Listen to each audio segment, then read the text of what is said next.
নমস্কার। আজ আমি মুচমুচে মেদু বড়া আর স্পেশাল লাল চাটনি বাড়িতেই তৈরি করেছি। একদম দোকানের মতো স্বাদ। শুরু করা যাক মেদু বড়া দিয়ে। এর জন্য প্রয়োজন বিউলির ডাল, কাঁচা লঙ্কা, আদা, গোলমরিচ, জিরা আর নুন। ডালটা ভালো করে ধুয়ে 4 ঘন্টা ভিজিয়ে বিশ্রামে দিয়েছি। তারপর সেটা মিক্সিতে পেস্ট করে ঘন মিশ্রণ তৈরি করেছি।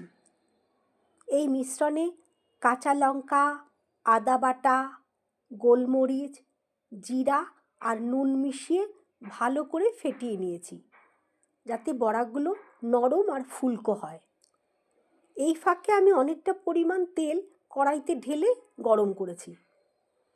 তারপর হাতে সামান্য তেল মেখে ঘন মিশ্রণটা হাতের মধ্যে চ্যাপ্টা করে মাঝখানে ফুটো করে গরম তেলের মধ্যে একটা একটা করে ছেড়ে সোনালি হওয়া পর্যন্ত ভেজেছি। এবার চাটনির পালা। সাধারণত নারকেলের চাটনি মেদু বড়ার সাথে খাওয়া হয়।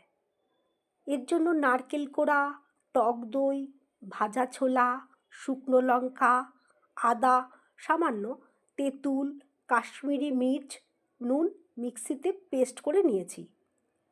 সবশেষে কড়াইতে সর্ষের তেল আর শুকনো লঙ্কা ফোড়ন দিয়ে ওই বাটা নারকেলের মিশ্রণটা ঢেলে দিয়ে তৈরি করে ফেলেছি মজাদার মেদু বড়ার চাটনি। আপনি চাইলে কড়াইতে সর্ষে আর কারি পাতা ফোড়ন দিতে পারেন, এতে স্বাদ আরও বেড়ে যায়।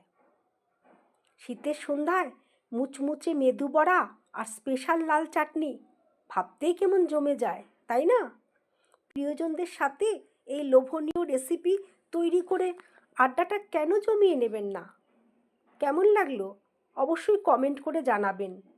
আর ভিডিওটি ভালো লাগলে প্লিজ লাইক, শেয়ার এবং সাবস্ক্রাইব করতে ভুলবেন না। ধন্যবাদ।